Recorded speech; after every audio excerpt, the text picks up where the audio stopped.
আসসালামু আলাইকুম। প্রিয় দর্শক, আপনাদের নিশ্চয়ই মনে আছে যে দুদিন আগে ভারতের সরকারের পক্ষ থেকে ভারতের লোকসভায় তাদের পররাষ্ট্র বিষয়ক সংসদীয় কমিটি যে প্রতিবেদনটা পেশ করেছিল, সেখানে তারা বলেছিল যে ভারতের মাটিতে বসে শেখ হাসিনাকে কোনো ধরনের রাজনৈতিক কার্যক্রম চালানোর সুযোগ দেওয়া হচ্ছে না। মানে হবে না বলে নাই, বলছি হচ্ছে না। মানে তখন থেকে হচ্ছে না, আগে থেকেও হয়নি, কখনোই হচ্ছে না। তো তখন প্রশ্ন উঠেছিল যে যদি দেওয়াই না হবে তাহলে উনি কিভাবে বিভিন্ন ইন্টারন্যাশনাল মিডিয়াকে সাক্ষাৎকার দিচ্ছেন এবং সেই সাক্ষাৎকারে উনি ওনার পরবর্তী পদক্ষেপ সম্পর্কে বলছেন। তো এই প্রশ্ন নিয়ে কিন্তু দুই ধরনের কথা আছে। এক ধরনের কথা হলো উনি সাক্ষাৎকারে ওনার অবস্থা উনি বর্ণনা করতেই পারেন, সেটা তো আর রাজনীতির পার্ট না। রাজনীতির পার্ট হলো কীভাবে উনি দেশ দখল করবেন না কী করবেন এগুলো। আবার অন্যভাবে একটা ব্যাখ্যা হয় যে তার মতো ব্যক্তি যে কথাটাই বলেন সেটাই আসলে একটা রাজনৈতিক ইঙ্গিত অথবা রাজনৈতিক একটা পদক্ষেপ।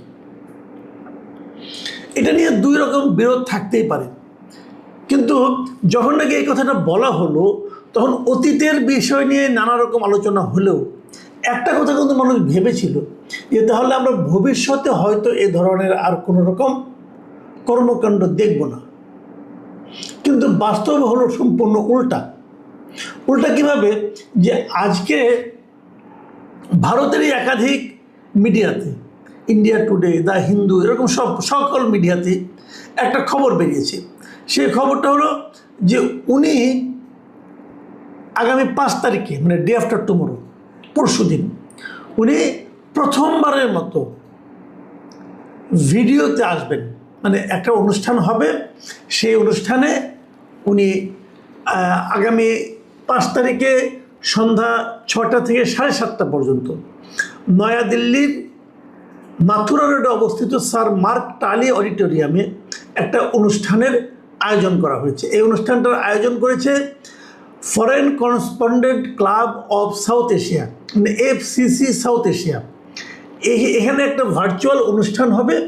সেই অনুষ্ঠানে ফিজিক্যালি অনেকে থাকবেন, যেমন আবার সাবেক যিনি শিক্ষামন্ত্রী ছিলেন নওফেল সাহেব, উনি থাকবেন, আরও অনেক সাংবাদিকরা থাকবেন। সেখানে শেখ হাসিনা যুক্ত হবেন ভার্চুয়ালি, মানে ভিডিওতে ওনাকে দেখা যাবে এবং উনি ওখানে ভিডিওতে কথা বলবেন। উনি যেখানে আছেন সেখান থেকে উনি সেখানে যুক্ত হবেন এবং সেখানে আরও যারা অংশ নেবেন তাদের মধ্যে শেখ হাসিনার পুত্র সজীব ওয়াজেদ জয় আছেন, আগে বলেছি শিক্ষামন্ত্রী মহিবুল হাসান চৌধুরী নওফেল আছেন, এবং ওখানে একটা কিছু বিদেশি বাংলাদেশি আর কি বিদেশি মিডিয়াতে যারা জব করেন সেরকম কিছু লোক থাকবেন। বাংলাদেশ হিউম্যান রাইটস ওয়াচের মহাসচিব মোহাম্মদ আলী সিদ্দিক, এরা থাকবেন। এবং এখানে আরও অনেকের নাম আছে, যেমন সাবেক কূটনীতিক নিরাপত্তা বিশ্লেষক আমিনুল হক পলাশ, রাজনীতি ও সন্ত্রাস বিরোধী বিশ্লেষক আবু ওবায়দা আরিন, হ্যাঁ, এবং বাংলাদেশ হিউম্যান রাইটস ওয়াচের USA-র পরিচালক শাহ মোহাম্মদ বখতিয়ার, এরা থাকবেন।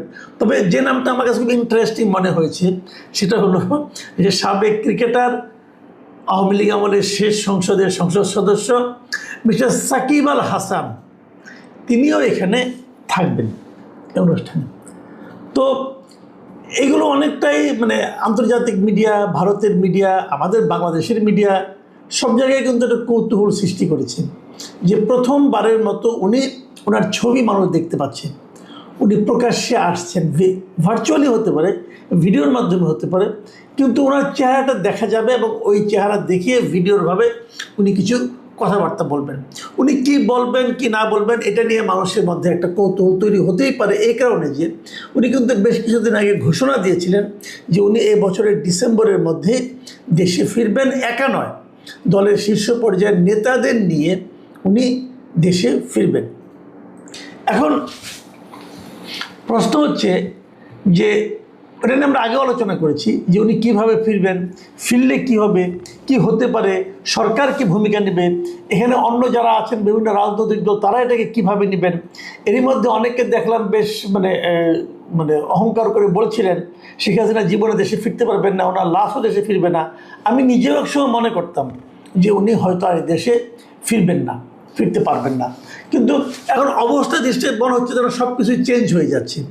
এবং কেউ কেউ এমনও বলছেন, ভারতীয় অনেক কূটনীতিকও বলছেন, ভারতের একটা পত্রিকা, যেমন ভারতের পত্রিকাগুলোতে এটা এসেছে।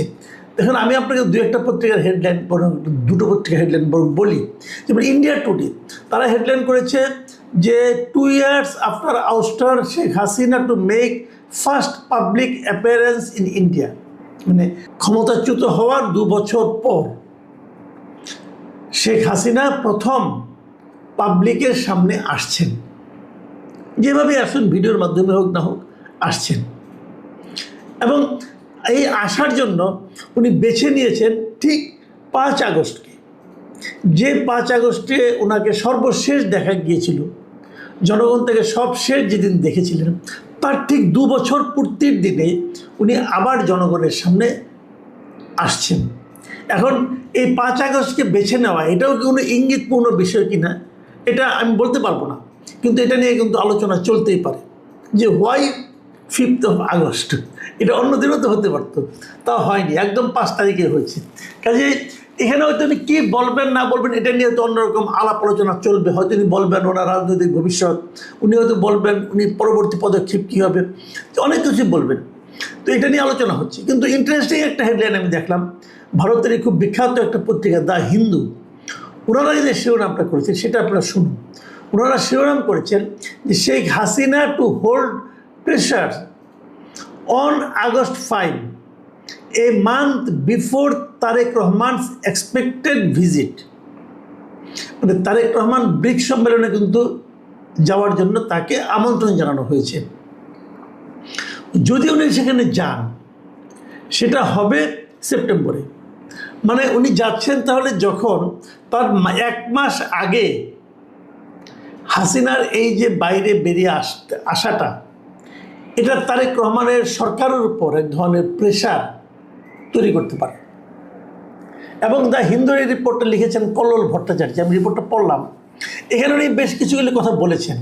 উনি যে কথাগুলো বলেছেন তার মধ্যে আমি 2-1টা কথা আপনাদেরকে বলি। উনি বলার চেষ্টা করেছেন, যে একজন এক্সপার্টের বক্তব্য দিয়ে উনি বলার চেষ্টা করেছেন যে এই যে হাসিনা ঘোষণা করেছেন যে উনি বাংলাদেশে ফিরে যেতে চান, যাবেন, এই জিনিসটা ভারতকে, বিশেষ করে ভারতীয় গভর্নমেন্ট এবং ভারত এদেরকে এক ধরনের স্বস্তি দিচ্ছে। তারা মনে করছেন এটা দেওয়ার মাধ্যমে তারা একভাবে লাভবান হবেন। কারণ ভারতের উপরও ইন্টারন্যাশনাল একটা প্রেশার থাকতে পারে, বাংলাদেশে একটা প্রেশার থাকতে পারে যে তারা বাংলাদেশ থেকে ক্ষমতাচ্যুত এবং সাজাপ্রাপ্ত রাজনীতিবিদ এবং সাবেক প্রধানমন্ত্রীকে ভারত আশ্রয় দিয়ে রেখেছে। এটা ভারত বাংলাদেশের সম্পর্কের ক্ষেত্রে একটা নেতিবাচক প্রভাব ফেলতে পারে। কিন্তু যদি উনি নিজে থেকেই ব্যাক করতে চান অথবা যদি ব্যাক করেন, তাহলে এই জায়গাটাতে ভারত নির্ভর হয়ে যেতে পারবে। এটা হলো এক ধরনের বক্তব্য। আর এই রিপোর্টে আমি আরেকটা জায়গায় পড়লাম, সেখানে হলো মিস্টার পিনাক রঞ্জন চক্রবর্তী, আপনাদের খেয়াল আছে বাংলাদেশে একসময় ভারতের হাই কমিশনার ছিলেন। তিনি বলেছেন যে উনি মনে করেন যে হাসিনা ডিসেম্বরের মধ্যে দেশে ফেরার যে ঘোষণা দিয়েছেন এটা আসলে ফাঁকা বলি নয়।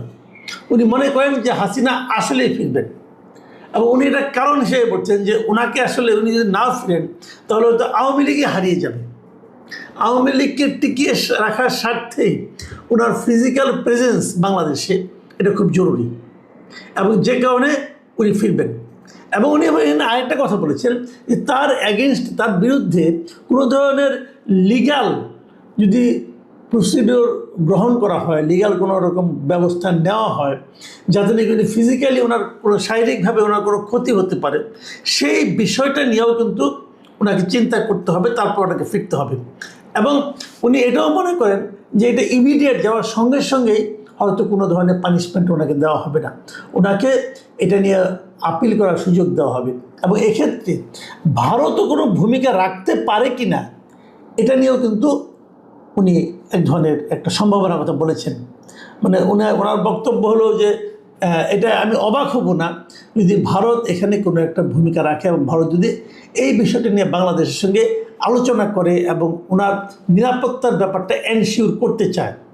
এটা খুব একটা মানে সে অবাক হবে না আর কি। তো এই যে ঘটনাগুলো ঘটছে, দেখুন যে যখন কতগুলি বিষয় করতো, উনি আগের থেকে ইন্টারভিউ দিচ্ছিলেন, উনি ফিরবেন, তারপরে ভারত বলল আমার এখান থেকে কোনো রাজনীতি চলবে না, এবং বলার পরে উনি ঘোষণা দিলেন যে উনি প্রকাশ্যে আসবেন, ভিডিওর মাধ্যমে আসবেন, এবং তারপর বিভিন্ন এই সময় এক মাস পরে সেখানে আবার ভারতে আবার তারেক রহমান যাবেন, এবং সব কিছু কিন্তু শেখ হাসিনা, বাংলাদেশ সরকার, ভারত সরকার এর মধ্যে ঘুরপাক খাচ্ছে। এখন এখান থেকে ইঙ্গিতটা কি পাচ্ছেন আপনারা?